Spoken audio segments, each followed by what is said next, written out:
You are listening to the Critical Mass Radio Show, Orange County's business talk show, focused on exploring topics of interest to CEOs who are leading middle market companies. With your host, Richard Franzi. I never get tired of that music, Bet. I love it. Welcome to Orange County's longest running business talk show. I am your host, Rick Franzi. And boy, do we have a good show for you today. Why do you ask? Because as you can see, Mike Rizzo is our guest. He's the founder and CEO of MarketingOps.com. Hi, Mike. Hey, glad to be here. I appreciate you asking me to come on. And we're like basically neighbors, so this is great. See, that's the beautiful thing about the internet. People don't realize that, but we're just down the street from one another in sunny Southern California on a beautiful summer day. Yeah. What can you ask for? All right, let's talk about you. What, as the founder and CEO of Marketing Ops, what was the motivation that you, or the inspiration for you and others to start this community? Sure. Yeah. To be perfectly honest, the story is most of the time organizations employ a marketing automation professional, maybe a marketing email person. Now we would think of them more as marketing operations as they sort of evolve into more technical marketers. And usually there's just one of those on a team. And I was one of those on one team of many. And as my career sort of progressed and more challenges were thrown in my lap, I was faced with peers inside of my organization that had no idea what I was talking about. Often their eyes would roll back in their head when I was trying to solve some of the challenges that were being thrown my way. And I started a little thing on Slack. And back in 2017, Slack was not entirely well known yet, not well adopted. So I wrote a quick blog post about it. And I said, hey, if you are in a marketing operations, technical marketing role, regardless of the tool that you use, this is a place where I would love to, talk to you and work together, learn from each other. And as I met people at conferences, Dreamforce, Inbound, you name it, I would tell them about it. And fast forward to 2019, all of a sudden people were joining like 110 people a month, and we haven't really slowed down since. So really, punchline is I was a team of one, and I was very selfishly no longer wanting to be a team of one. So that was the inspiration for starting a community. I had no plans for it to become what it is today, though. Okay. I am a big believer in the power of peer learning. Yep. If you can get people to share, there's so much that can be benefited from doing that. So I'm so excited to have you on the show because you're building a global community really in that vein. What have you learned over the time since starting the community, Well, yeah, what have I learned? It's an interesting mix of things that our community sort of brings together, not the least of which are just what is marketing operations and all of that, but also what does it take to build a community? And so I sit at this interesting intersection of, well, how do you build a professional community, maybe backed by some level of funding from membership and some level of funding from sponsorship and host educational events. But at the same time, how do you stay focused on the core values and tenets of the subject matter that is most important to this audience? And so I kind of have to straddle both the inner workings of the day in, day out landscape that is constantly evolving in marketing technology and try to stay abreast of that while learning how to adjust to a business model that I frankly had never tried to do. And so, the things that I've learned are just how to lean in on what it means to be a community-led organization. And for us, that really is everything. We go to our members and we ask them for active feedback on what are the programs that are most beneficial to you, what is lacking, what are we doing that you like, what are we doing that you maybe don't like, what should we be doing next? And I've learned how to try to operationalize our organization with that feedback loop in mind, and really just try to build something that the community truly values. So those are really probably my biggest learnings of what it takes to build a community-led organization is where I've been for the last couple of years. So if we were to look at the community, is there and I don't know that it even matters, but I'm just curious as you were answering that. Is there an age distribution? What Can you characterize that a bit for us? So just in our community in general. Yeah. Yeah. Yeah, so interestingly, the demographics of our community are fairly even for those that identify as male and female. You see a pretty even split there. And from a 10-year sort of life cycle of this vocational practice area, it Right. hasn't been around that long. So you tend to see those that fell into this role and grew into it. Right. We're all about 35 to probably 35 to 50. I wouldn't say Okay. 35 to 45, but probably that range, 35 to Right. 50-year-olds on average is what our data would show.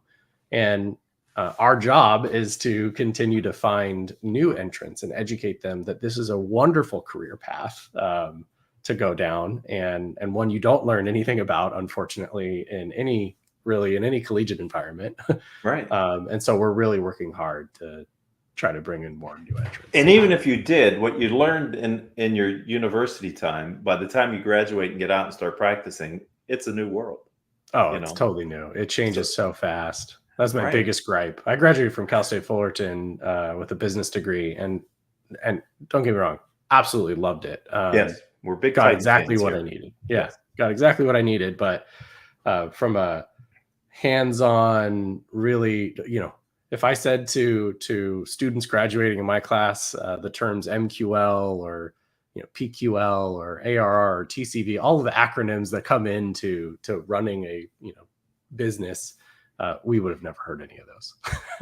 Right? So there's a lot of innovation in this area of marketing, and technology-driven innovation, frankly, that has benefited, and then keeping up with it. So we've sort of talked about the organization and the community, but I'm wondering if you could maybe put a finer point on it. Like, what is the community? How are you helping them? What problems are you solving for them? What type of people are the right people for the community?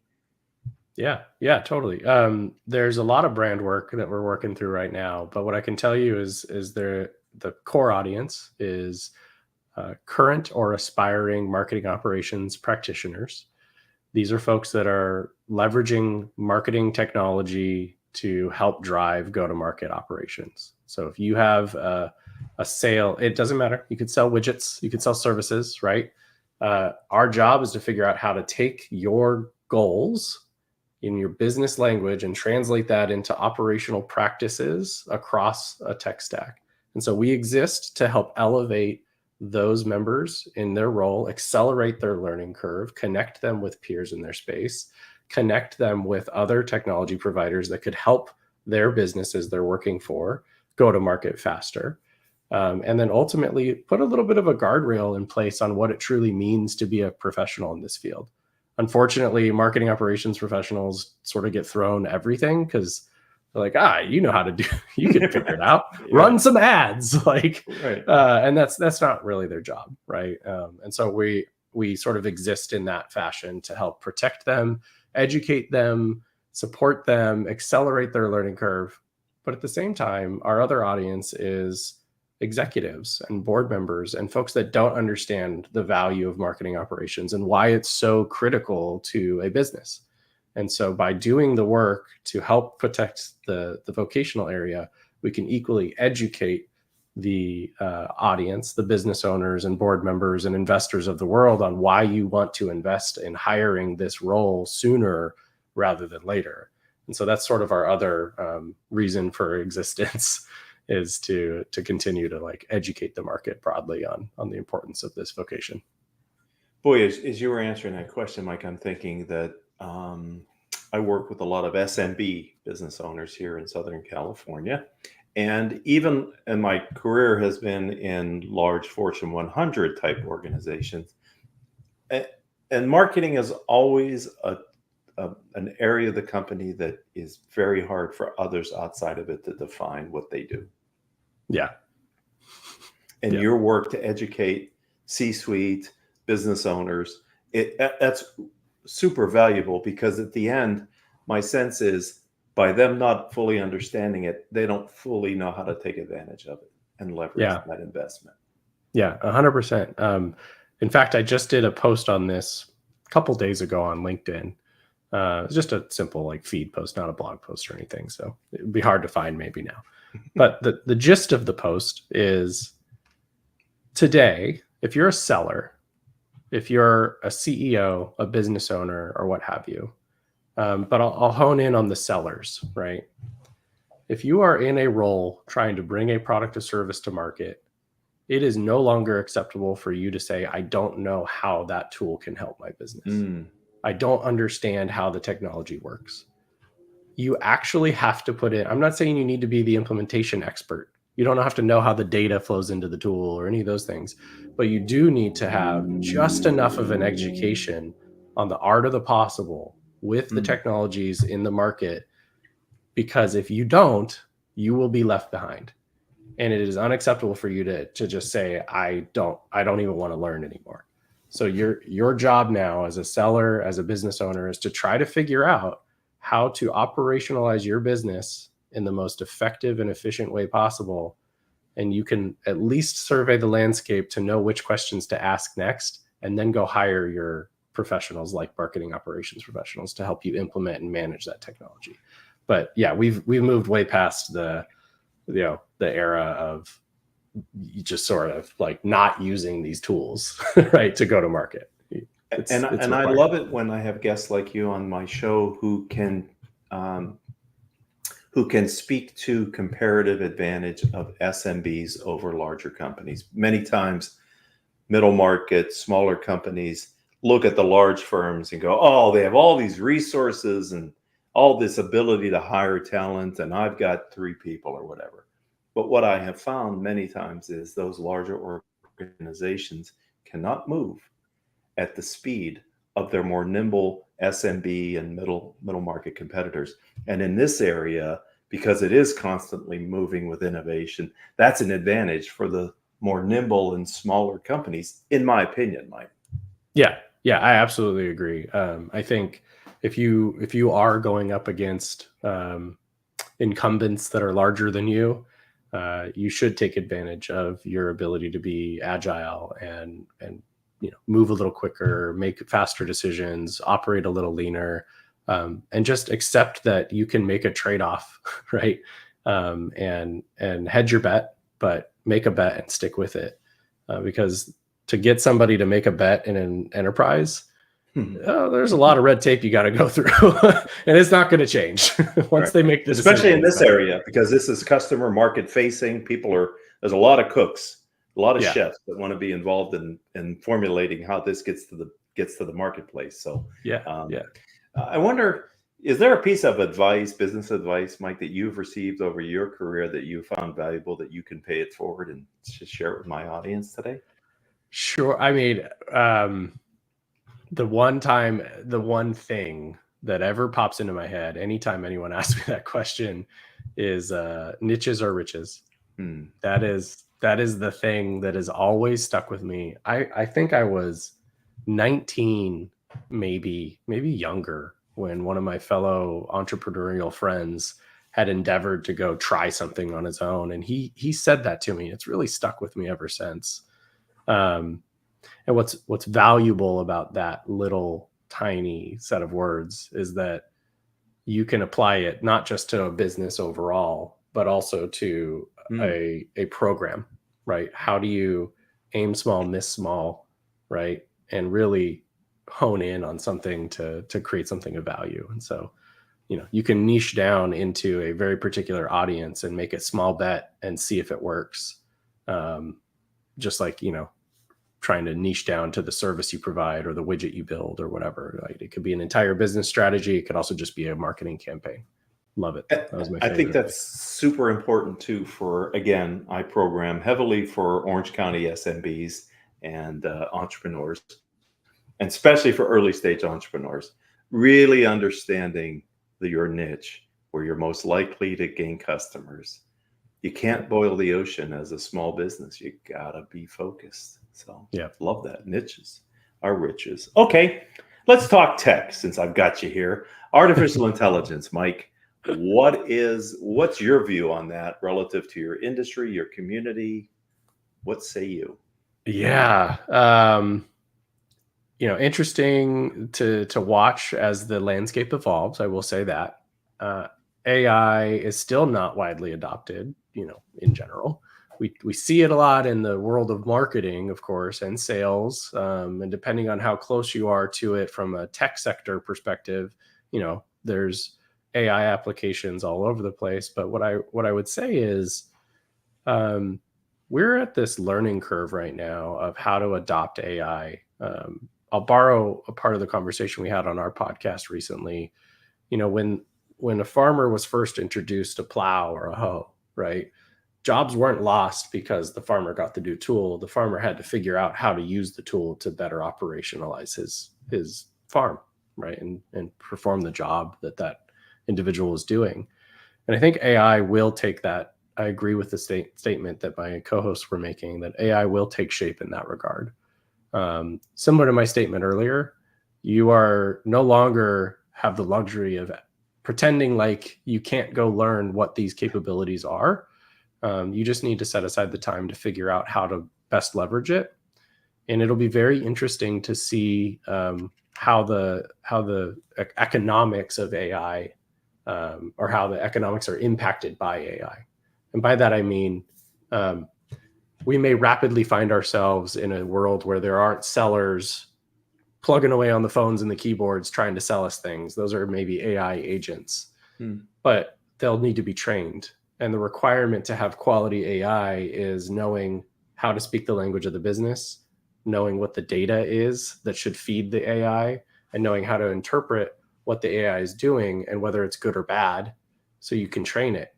And interestingly, that requires a lot more experience as a professional to be able to do that.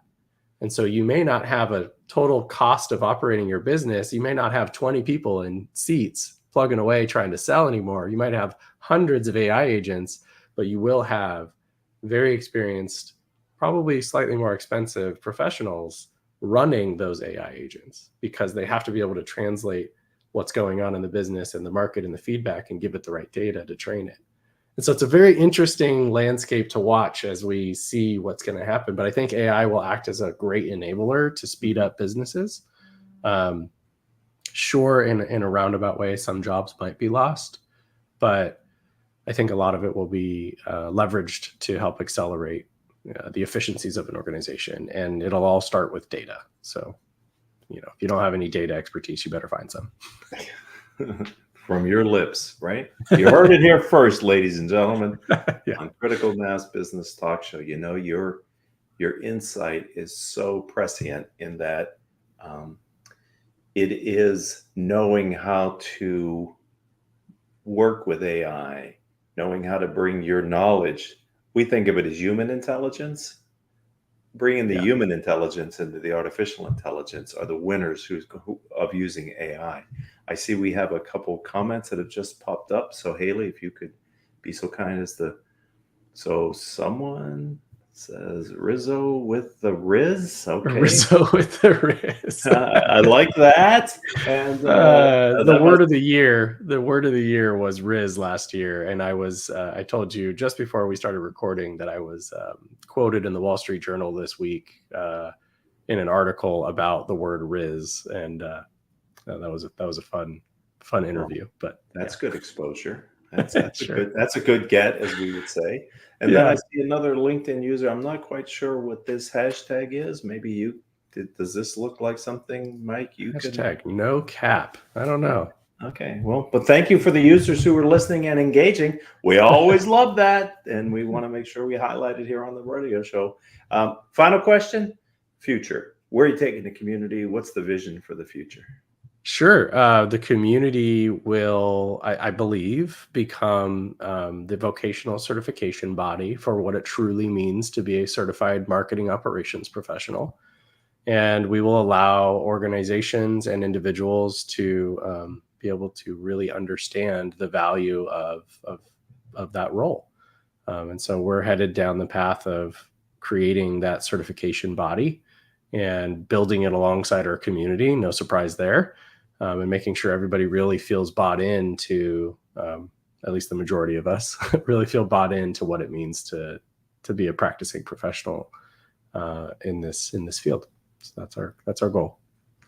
Wow, you've come a long way from a Slack channel to that vision, haven't you?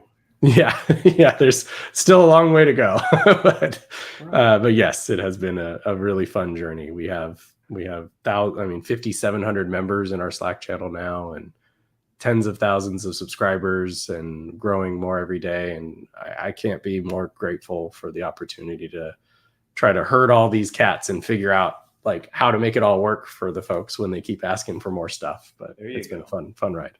So if someone would like to connect with you on LinkedIn or learn more about marketing ops, how do they do that?